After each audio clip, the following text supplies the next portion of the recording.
Happy Thursday evening. Yes, it's your ghost granny of Texas.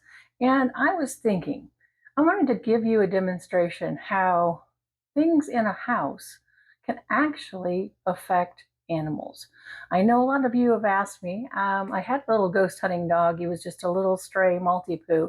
And every time he pointed something out, there was something there. So in my case, I keep referring to a house that was so haunted that we had to sell it and leave. And it was absolutely a glorious Victorian home. But we had to start sleeping at a friend's house because we couldn't get any sleep. And this is how haunted it was. During the time that I lived there, I obtained an adorable little Quaker Parrot.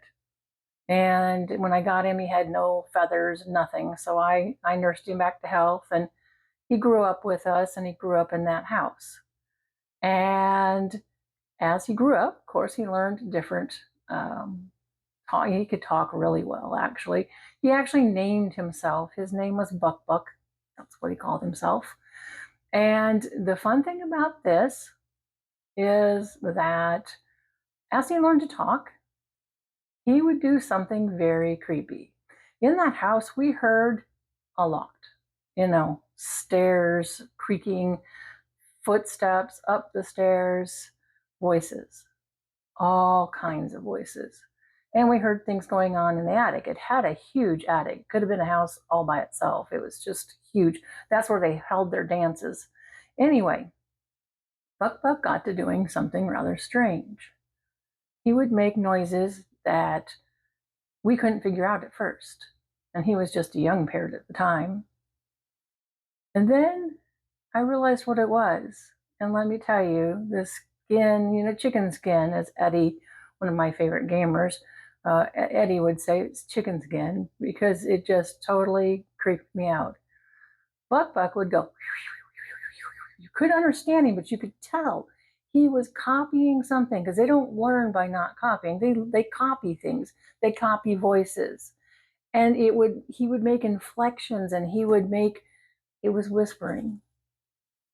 That house was so haunted, it taught my parrot to mimic the voices in the house. So if I ever thought that I was crazy because I heard voices in that house, after he got old enough to start mimicking everything, I realized I wasn't as crazy as it seemed. So that is an instance where it definitely, and he did it for his entire life. It absolutely made my skin crawl every time he did it, but it was just a thing for him. And I think he knew it annoyed me too, because he was very good at knowing when he wanted to annoy me. Parrots are very good at that. So anyway, yes, houses and environments can affect animals. A cat staring at a ceiling in the corner, no reason, just they do it. I have a dog, it's a Doberman, and I had found a beautiful desk on a curb. Somebody had it was an old East Lake, so that would be 1870s. And I brought her home. Well, I brought her home. And I'd see the shadow out of the corner of my eye, but by this time in my life, I'm like, whatever, she's not bothering anything, I don't care.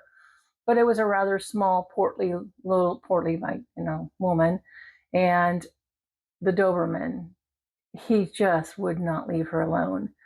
And, sometimes I thought maybe he was looking out the door, but he apparently was not, because I recently sold that desk because I decided I didn't want to have to move it. I rent, and I didn't want to have to move it later.